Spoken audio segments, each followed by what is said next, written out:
अगर इस तरह धमकी ट्रम्प देगा को जो लोगों ने वोट दिया ना, इसने अपनी सियासी कैंपेन में बोला कि मैं दुनिया में पीस करूंगा, मैं आते ही इसराइल और फ़लस्तीन को सॉल्व करूंगा, फिर मैं रशिया यूक्रेन 2 बड़ी वॉर्स को मैं सॉल्व करूंगा अगर आप मुझे लीडर बनाते हो। 2 वॉर तो वहीं की वहीं है, तीसरी ईरान के साथ और चौथी रशिया के साथ भिड़ने वाला है। ऐसे ही होने वाला है। देखें, ये तो जिस वोट पे जिस मुद्दे पे आया था, ये तो मुद्दा भी वो ना ये रहा। मुद्दा ये देखें, बातें सियासी तो बातें सारी करते हैं ना इक़्तिदार में आने के लिए, तो इसने वही एक कार्ड प्ले कार्ड किया हुआ है और उसका ये नाजायज़ फ़ायदा उठा रहा है, सबके साथ उठा रहा है। तो ये मेरा ख्याल है कि ये हिस्ट्री में लिखा जाएगा। अगर ये ट्रंप ने अल्फाज किए और उसने रशिया ने इस पर हमला किया तो ये हिस्ट्री बताएगी कि फिर सुपर पावर मेरा ख्याल है तैयार है। लेकिन ट्रंप ने तो बता दिया था कि भारत को 10 की तारीख वाले दिन पाकिस्तान पर हमला करने वाला है, और नरेंद्र मोदी ने भी बोल दिया है कि हमला करेंगे तो करें, हम डरते हैं इनसे। उनकी मीडिया भी झूठी है, वो लोग भी झूठे हैं, और मोदी तो वैसे ही झूठा है, उसके ऊपर तो वैसे ही लानत भेजता हूँ मैं। ठीक है, वो लानती इंसान हर तरह की झूठ बोलता रहता है और बोलता रहेगा।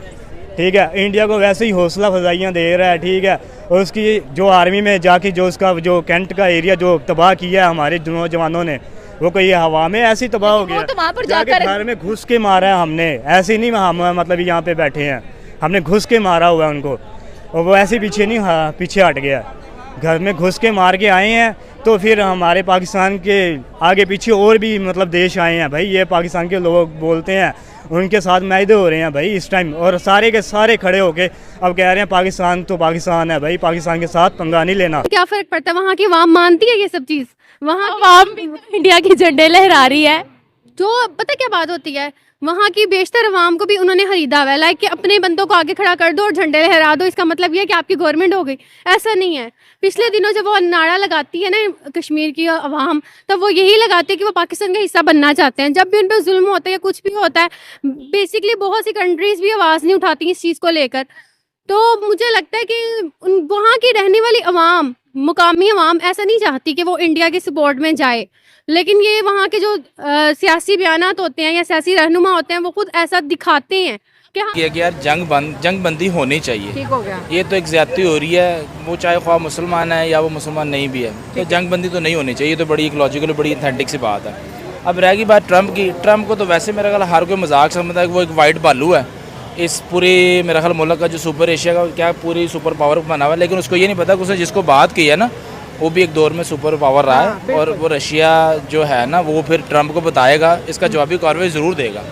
ये हो ही नहीं सकता कि वो चुप कर जाए। वो युगांडा या चाइना या वो इस तरह का तो मुल्क नहीं है तो जो बोलेगा जवाब नहीं देंगे। लेकिन ईरान जैसे मुल्क ने जवाब अगर दे दिया था तो अमेरिका को या फिर उनको इसराइल को, तो फिर ये तो ट्रंप की भूल है। लेकिन इस तरह नहीं होना चाहिए। आपके सामने उन्होंने बोला कि हम ना इसराइल है और ना ही हम ईरान, ऐसे ही देखें, जिसको तुम 12 दिन का टाइम देके डरा रहे हो। देखें, पुतिन के पास अपने मिसाइल है, अपनी इकॉनमी है, वो खुद सुपर पावर की स्ट्रांग रखता है, उनके पास अपने अपने ऐसे हथियार हैं। तो वो ये ट्रंप की बेवकूफ़ी है, ये थोड़ा सा कम अकली सा कह रहा है। इसने दुनिया में पता नहीं कैसे कैसे टैरिफ बना दिए हैं, 30% 35%, वो बड़ी इकॉनमी उससे डीवैल्यू हो रही है।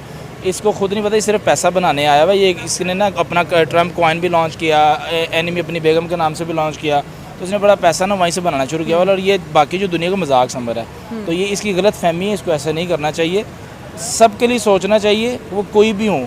अगर इस तरह धमकी देगा, को जो लोगों ने वोट दिया ना, इसने अपनी सियासी कैंपेन में बोला कि मैं दुनिया में पीस करूंगा, मैं आते ही इसराइल और फ़लस्तीन को सॉल्व करूंगा, फिर मैं रशिया यूक्रेन 2 बड़ी वॉर्स को मैं सॉल्व करूंगा अगर आप मुझे लीडर बनाते हो।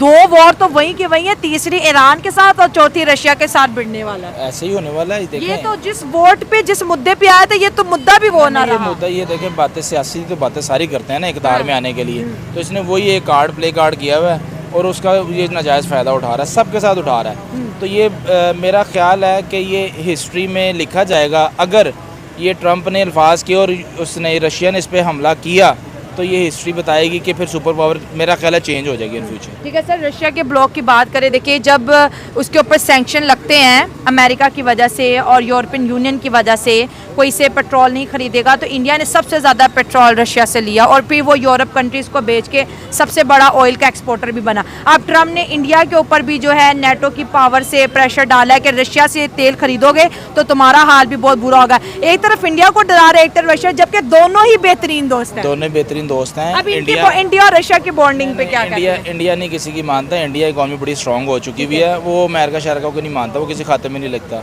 देखें, बड़ी जगह अमेरिका ने बैन किया हुआ है कि आपने फलानी कंट्री से पेट्रोल नहीं लेना, फलानी कंट्री से आपने कुछ रिजर्व नहीं करने, डॉलर की उस पर कोई चेंजिंग करेंसी नहीं करनी है। तो ये चीज़ें नहीं कंसीडर की जाती। हम सोचने को तो बहुत कुछ सोच रहे हैं, लेकिन इंडिया और रशिया आपस में एक हैं, उनकी ट्रेडिंग हो रही है, उनकी इम्पोर्ट एक्सपोर्ट हो रही है और उन्होंने लेते रहना है। और देखें, वैसे भी आगे दौर आने वाला ईवी में कन्वर्ट हो गया। इंडिया मेरा ख्याल अभी तक 25% ईवी में कन्वर्ट हो चुका हुआ है, और रशिया भी हो गया हुआ है, चाइना भी हो गया हुआ है। अब पेट्रोल की किल्लत वैसे ही आने 20 सालों बाद में ख़त्म होने वाली हो जाएगी। तो हम वैसे ईवी में कन्वर्ट हो रहे हैं, और ये जो तेल की जंगें हैं वैसे ख़त्म हो जानी है। ट्रम्प साहब, अस्सलाम वालेकुम। ये बेसिकली जो ट्रम्प ने किया है, इसने अपने पाँव पे खुद कुल्हाड़ी मारी मार दिया। बिल्कुल। इसका हिसाब वही होगा जो पाकिस्तान ने इंडिया का किया है। लास्ट पे ये करेगा सीज़ फायर की बात, और ये शायद मोदी को बुलाएगा कि आगे हमारा सीज़ फायर करवाओ। मोदी आएगा आप ट्रम्प के पास? वो बच्चा कहाँ आएगा, वो तो इनकी गोद में खेलता है। मोदी तो आप ट्रम्प को बाइकआउट कर रहा है कि ये झूठा है, ट्रम्प ये झूठ बोलता है इंडिया पर। उसकी मजबूरी है, क्योंकि अब उसके वेपन नहीं चल रहे। बेसिकली ट्रम्प को ये चाहिए, पिछले दौर हुकूमत की वजह से, जैसे उसने पिछले दौर हुकूमत में किया है कि लोगों को लड़वाए, अपने वेपन्स बेचे। अभी भी अगर वही करता तो उससे यूएसए को काफ़ी फ़ायदा होना था। लेकिन उसने जो टैरिफ लगाया है उससे बिलियंस ऑफ डॉलर का उसने नुकसान करवा दिया है। और अमेरिका वालों को खुद सोचना चाहिए कि ये बंदा अब इनके काम का नहीं रहा। इसमें एक ट्रम्प तो है ना, बेसिकली ये एक पीस के लिए आया था पूरी वर्ल्ड में। और उसमें इसने एक मुहिम चलाई थी कि मैं पूरी वर्ल्ड में पीस लेके आऊँगा। लेकिन इसने पहले डिस्टर्ब किया ईरान को, फिर उसके बाद अब ये रशिया का, तो अमेरिका पुराना दुश्मन है। ठीक हो गया। ठीक है, तो अब इसने जो इसको धमकी लगाई है, ये उसके अंदर उसकी मुंह की ये खाएगा। पहली बात ये है। दूसरी बात ये है कि बेसिकली आप इसकी हिस्ट्री देख लें।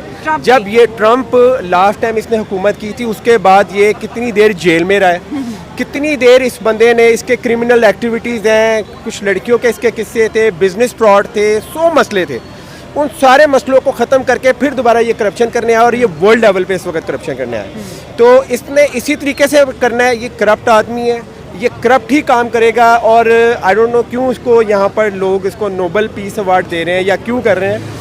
ये टोटल ये फेक एक गेम हो रही है। हाँ, और देखिए, जो इंडिया यूएस का अलाय बन रहा था, उसका पार्ट, उसने इंडिया ने अमेरिका की छुट्टी करा दी है। तो आप ये देख लेना यहाँ से कि आपका जो दुश्मन मुल्क है वो उसको कुछ नहीं कह रहा, और आप उसको किस लेवल पे ले रहे हैं। सिर्फ इस चक्कर में कि हमारे 4 नंबर बन जाएंगे। हालांकि ये वो बंदा है जिसका कोई नंबर ही नहीं है।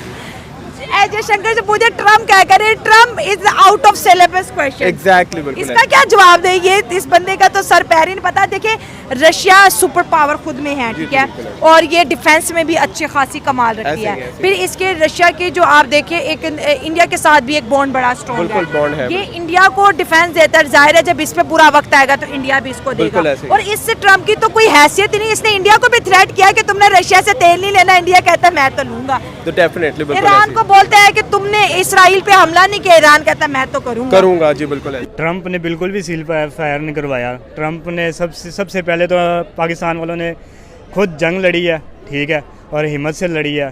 पहली तो बात ये है।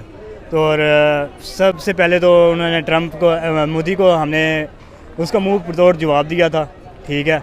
और हमारी आर्मी ने, पाकिस्तान की आर्मी ने, और उसका साबित कदम खड़ी रही है, ठीक है। और वो हर बार कभी ड्रोन फेंक रहा है, कभी क्या फेंक रहा है। और मैं लाहौर का रहने वाला हूँ, और मेरा भाटा चौक पे मेरा घर है, ठीक है। और यकीन करें, मेरे घर से आगे तकरीबन 15 किलोमीटर के पास, ठीक है, और मेरे घर की बैक साइड पे और वो आ जाता है, क्या है, ड्रोन नहीं, फेज़ 6 है। फेज़ 6 में ड्रोन गिरा था आके, ठीक है। फिर आके गिरा था वाल्टन पे, ठीक है। वाल्टन के बाद फिर आके गिरा था गाजी रोड पे, ठीक है। इन 3 जगहों पे आके गिरा है। वो किस वजह से गिरे हैं भाई, पहले तो इसका जवाब दो। वो सील फायर बंद करने के लिए मतलब तुमने फेंके थे। अगर तुमने लड़ना था तो भाई खुल के आके लड़ता। हमने तो किसी तरीके से नहीं कहा था भाई। तो अभी बोले इसलिए कि हम खुल के लड़े हैं, हम डट के लड़े हैं, और हमने काफी अच्छा। तो हमारे दो जवान गए हैं भाई, सिर्फ और सिर्फ 2 जवान, वो भी जहाज में गए हैं। और फिर जो जहाज आए हैं उनको भी गिराया नीचे आके। कैसे गिरे हैं वो? ऐसे ही गिर गए, हवा में गिर गए हैं। हवा आई है और हवा के आके नीचे गिर गए हैं। इस वजह से तो नहीं ना गिरे। लेकिन आके हमारी भी फ़ौज है, हमारी भी एयरफोर्स है, हमारी भी सारी हमारी यहाँ पे और भी फ़ौज बन रही है, और भी हमारी यहाँ पे बनेगी, इंशाअल्लाह ताला बनती रहेगी, और हमारी और फ़ौज में भर्ती होती रहेंगी, ठीक है। तो और जान नहीं जाती हमारी, हम यहाँ पे शहादतें देते हैं, और हमारी माओं के बेटे जो होते हैं ना, वो शहादतें देते हैं, ठीक है, और फ़ख्र से देते हैं, और वो कहते हैं हमने अपनी जान जो भी दी है वो फ़ख्र से दी है, और अल्हम्दुलिल्लाह हम जन्नत में जाएंगे, ठीक है। और दूसरी बात ये कि जो मतलब आप डायरेक्ट जन्नत में जाने की बात कर रहे हैं? नहीं, जन्नत में डायरेक्ट जाने की भी बात होती है, ठीक है। और दूसरी बात ये होती है कि जो हम लड़ते हैं, हम अपने मादरे मिल्लत के लिए लड़ते हैं, ठीक है, इसी तरह ही है। और आपका नेशनल क्वेश्चन क्या था, मतलब ट्रम्प के हवाले क्वेश्चन से? ये था कि ट्रम्प जो कह रहा था कि मैंने सीज फायर करा दिया, पीएम मोदी ने क्लियर कर दिया कि कोई उसने सीज फायर नहीं कराया। मैंने उनसे बोला है कि ठीक है, पाकिस्तान हमारे पर हमला करेगा, अगर वो गोली चलाएगा तो हम गोली से जवाब देंगे उनको। देखें, जब हमने जब जवाब देते रहे हैं, जब हमारे दो जवान गए हैं, जब ट्रम्प को पता लग गया यार पाकिस्तान बोलता है, पाकिस्तान बोल के जवाब दे रहा है, फिर उसको ट्रम्प को अक्ल आई है यार हाँ अब तो पाकिस्तान बोलता है, और मोदी फिर गया भाग के उसके पैरों में। लेकिन वो तो कह रहे मैं तो गया ही नहीं, मैं तो कॉल भी नहीं उठाई। गया है, उसकी ऐसी ही तस्वीरें वायरल हो रही हैं, ठीक है, ठीक 10 मई को वो गया है, और 11 मई को उसकी तस्वीरें हमारे सामने आ रही हैं। 9 मई को तो ट्रम्प की कॉल आई है मुझे। और फिर हमने आगे क्या कह रहा है भाई सीधा ही मतलब सील फायर, और हमारे किसी प्राइम मिनिस्टर ने ये नहीं कहा कि सील फायर हो गया, ठीक है। आके उन्होंने सिर्फ 9 बजे इसाक डार आते हैं, प्राइम मिनिस्टर आते ही नहीं है, सबसे बड़ी बात ये है, ठीक है। प्राइम मिनिस्टर ने किसी ने भी आके ये नहीं कहा भाई मैं सील फाइल्स कर रहा हूँ, मतलब रोक रहा हूँ। हमारे इसाक डार आते हैं, इसाक डार यानी कि वो क्या कहते हैं, फॉरेन मिनिस्टर जी, ठीक है, वो आके हमें मतलब पैगाम देते हैं हमारी जंग रोक दी गई है, ठीक है। अगर वो जवाब देते हैं या कुछ करते हैं, हरकत आगे पीछे करते हैं, तो फिर हम उसका जवाब देने के लिए तैयार हैं। लेकिन ट्रम्प ने तो बता दिया था कि भारत को 10 की तारीख वाले दिन पाकिस्तान पर हमला करने वाला है, और नरेंद्र मोदी ने भी बोल दिया कि हमला करेंगे तो करें, हम डरते हैं इनसे। उनकी मीडिया भी झूठी है, वो लोग भी झूठे हैं, और मोदी तो वैसे ही झूठा है, उसके ऊपर तो वैसे ही लानत भेजता हूँ मैं, ठीक है। वो लानती इंसान हर तरह की झूठ बोलता रहता है और बोलता रहेगा, ठीक है। इंडिया को वैसे ही हौसला अफजाइयाँ दे रहा है, ठीक है। और उसकी जो आर्मी में जाके जो कैंट का एरिया जो तबाह किया है हमारे नौजवानों ने, वो कोई हवा में ऐसी तबाह हो गया, तो वहाँ पर जाके घर में घुस के मारा है हमने, ऐसे नहीं हम मतलब यहाँ पे बैठे हैं, हमने घुस के मारा हुआ है उनको, और वो ऐसे पीछे नहीं पीछे हट गया, घर में घुस के मार के आए हैं। तो फिर हमारे पाकिस्तान के आगे पीछे और भी मतलब देश आए हैं भाई, ये पाकिस्तान के लोग बोलते हैं, उनके साथ मैदे हो रहे हैं भाई इस टाइम, और सारे के सारे खड़े होके अब कह रहे हैं पाकिस्तान तो पाकिस्तान है भाई, पाकिस्तान के साथ पंगा नहीं लेना। लेकिन इतनी बड़ी बात कोई अपने कह लें कि लोकसभा के अंदर, अपनी असेंबली के अंदर कैसे बोल सकता है? अब वो हर कोई बोलता है, अब हर कोई सफाइयाँ देगा, ये मैंने ऐसे कर दिया, मैंने ऐसे कर दिया, मैंने वैसे बोल दिया, मैं ऐसे कर दूंगा, मैं वो कर दूंगा। अब वो सफाइयाँ दे रहा है, सफाइयाँ जिस तरह मर्जी दे, क्या फर्क पड़ता है? वहाँ की आवाम मानती है ये सब चीज? वहाँ की आवाम इंडिया के झंडे लहरा रही है, जो पता क्या बात होती है, वहाँ की बेशतर अवाम को भी उन्होंने खरीदा हुआ है, लाइक कि अपने बंदों को आगे खड़ा कर दो और झंडे लहरा दो, इसका मतलब ये है कि आपकी गवर्नमेंट हो गई। ऐसा नहीं है। पिछले दिनों जब वो नारा लगाती है ना कश्मीर की अवाम, तब वो यही लगाती है कि वो पाकिस्तान का हिस्सा बनना चाहते हैं। जब भी उन पर जुल्म होता है या कुछ भी होता है, बेसिकली बहुत सी कंट्रीज भी आवाज़ नहीं उठाती इस चीज़ को लेकर। तो मुझे लगता है कि वहाँ की रहने वाली अवाम, मुकामी अवाम ऐसा नहीं चाहती कि वो इंडिया के सपोर्ट में जाए, लेकिन ये वहाँ के जो सियासी बयानात होते हैं या सियासी रहनुमा होते हैं, वो खुद ऐसा दिखाते हैं कि हम सिर्फ उतना दिखाएं जितना हमारे मुताबिक हो। आपको पता है रिसेंटली 15 अगस्त गुजरा है, और आपको पता है 14 अगस्त को पाकिस्तान के अंदर जश्न आज़ादी मनाया जाता है, 15 अगस्त को भारत के अंदर मनाया जाता है। कश्मीर के अंदर एक लाल चौक है, ठीक है, घंटाघर है, घंटाघर। वहाँ पर तमाम के तमाम जो सिविलियंस हैं उन्होंने इकट्ठे होकर इंडिया का झंडा लहरा दिया। वहाँ की सिविलियन ने? अच्छा, तो फिर मुझे नहीं पता। हमें सारी फैसिलिटीज मिल रही हैं, पता नहीं ऐसी कौन सी फैसिलिटीज़ हैं जो सिर्फ उन्हीं ही नज़र आ रही हैं, या उनसे कहलवाया जा रहा है। मैं ये कह सकती हूँ कि शायद उनसे कहलवाया जा रहा है जो वो ये सब कह रहे हैं। के मुताबिक कश्मीर का क्या सिचुएशन है, क्या हो रहा है वहाँ पर, क्या है? मेरे मुताबिक तो कश्मीर में जो रहने वाले मुसलमान हैं उन पर तो शायद जुल्म किया जा रहा है, ना ही उनको ज़्यादा ना बोलने की इजाज़त है, और ना ही वो कोई वैसी ज़िंदगी गुजार सकते जैसे हम यहाँ पर गुजार रहे हैं।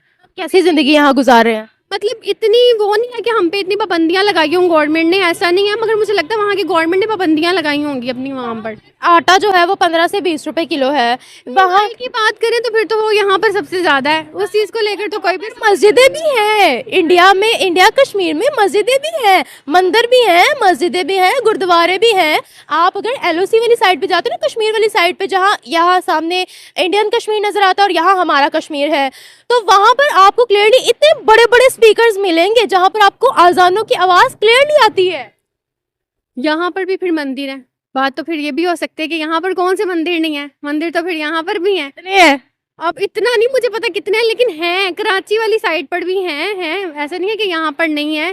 तो गुरुद्वारे की बात आप करें तो यहाँ ननकाना वगैरह में भी आप देखें, लोग आते हैं ना वहाँ के, यहाँ पर फिरते हैं, विजिट करते हैं, जाते हैं, तो वो तो चीज़ हर जगह होती है। विजिटर्स होते हैं ना, मैं तो सिटीजन्स की बात कर रही हूँ। तो सिटीजन यहाँ पर भी होंगे, आप चलिए जगह जगह शॉप्स देख लें, आप लेस देन 2% माइनॉरिटीज देख लें, शॉप्स खुली होती हैं, मेडिकल स्टोर, कॉस्मेटिक स्टोर लिखा होता है बकायदा, उनके नाम से पता चलता है कि वो सब वहाँ मुसलमान नहीं करते, मतलब मुसलमानों के नाम से वहाँ कोई मेडिकल स्टोर नहीं है या उनको किसी भी जॉब पे नहीं रखा जाता। हो सकता है वहाँ पर हो। अब ये सकता है। अब मुझे इस चीज़ के बारे में नहीं पता ना कि जान है, अगर ऐसा वहाँ पर है और वहाँ की अवाम खुश है, फिर तो कुछ कहना नहीं चाहिए, फिर वो अपनी गवर्नमेंट के साथ है, फिर कसूर तो हमारे पाकिस्तानियों का हुआ। क्या कसूर? यही कि हमारी गवर्नमेंट ने हमें इस सिचुएशन में डाला हुआ है कि कोई भी हमारी मुल्क का हिस्सा नहीं बनना चाहता।